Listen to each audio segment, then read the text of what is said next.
Quando a Primeira Guerra Mundial mergulhou o mundo em um pesadelo de trincheiras, lama, arame farpado e morte estática, os generais buscavam desesperadamente uma saída. O impasse no fronte ocidental era total. Os soldados morriam aos milhares por poucos metros de avanço, e as antigas táticas da cavalaria estavam obsoletas diante do poder destrutivo das metralhadoras e da artilharia moderna. Foi nesse cenário que nasceu uma das mais revolucionárias invenções da história militar, o tanque de guerra, um colosso de aço concebido pelos britânicos que logo se tornaria o pior pesadelo das tropas alemãs.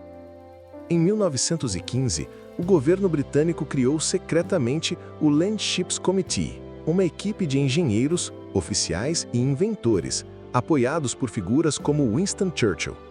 O objetivo era desenvolver um navio terrestre, uma máquina capaz de cruzar trincheiras, avançar por terreno irregular e suportar fogo inimigo. Após vários testes e protótipos, nasceu o Mark I, o primeiro tanque operacional do mundo. Com cerca de 8 metros de comprimento, 28 a 32 toneladas, velocidade de até 6 km por hora e blindagem de até 12 milímetros, o Mark I parecia uma besta metálica saída de uma ficção científica. Equipado com canhões e metralhadoras, era conduzido por uma tripulação de até 8 homens que enfrentavam calor intenso, barulho ensurdecedor e fumaça sufocante no interior da máquina. Ainda assim, o Mark I representava uma promessa: romper o impasse da guerra de trincheiras com a força brutal da tecnologia. A primeira aparição dos tanques em combate aconteceu em 15 de setembro de 1916, na Batalha do Somme. Cerca de 49 tanques foram mobilizados, dos quais apenas 32 chegaram ao campo de batalha em condições de operar. Apesar das falhas mecânicas e dificuldades logísticas, o impacto da nova arma foi imediato e profundo. Os soldados alemães, acostumados a enfrentar a infantaria aliada sob cobertura de artilharia, foram pegos completamente de surpresa ao verem máquinas de aço avançando lentamente pela lama, esmagando arame farpado, cruzando crateras e disparando sem piedade contra as posições entrincheiadas. Para muitos, parecia que uma criatura metálica, invulnerável e imparável, surgira dos horrores da guerra. Não sabiam o que era, nem como enfrentá-la. O choque psicológico foi devastador.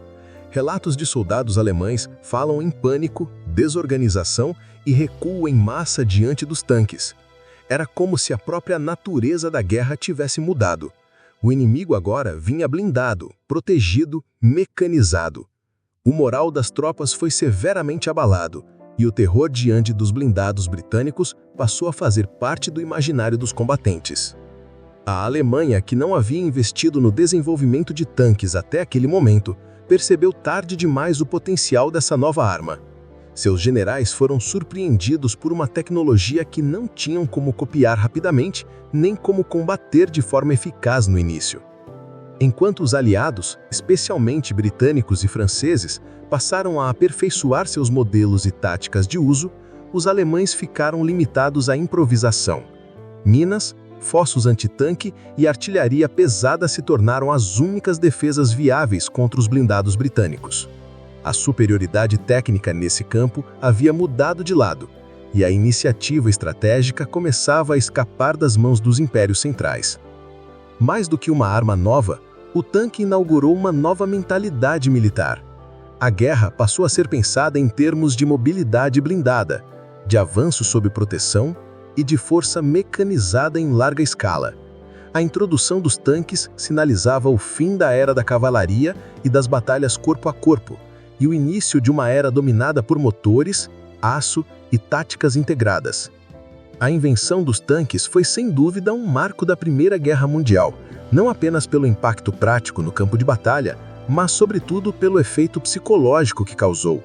Quando os britânicos colocaram suas bestas de aço em ação, eles não só mudaram o curso da guerra, eles mudaram o próprio conceito de combate. O tanque nasceu como uma resposta à estagnação, mas renasceu como um símbolo do futuro. O que começou como uma invenção britânica virou para os alemães de 1916 um presságio do que estava por vir. a era da guerra mecanizada, onde o poder já não residia apenas na coragem dos homens, mas também na fúria das máquinas que eles comandavam.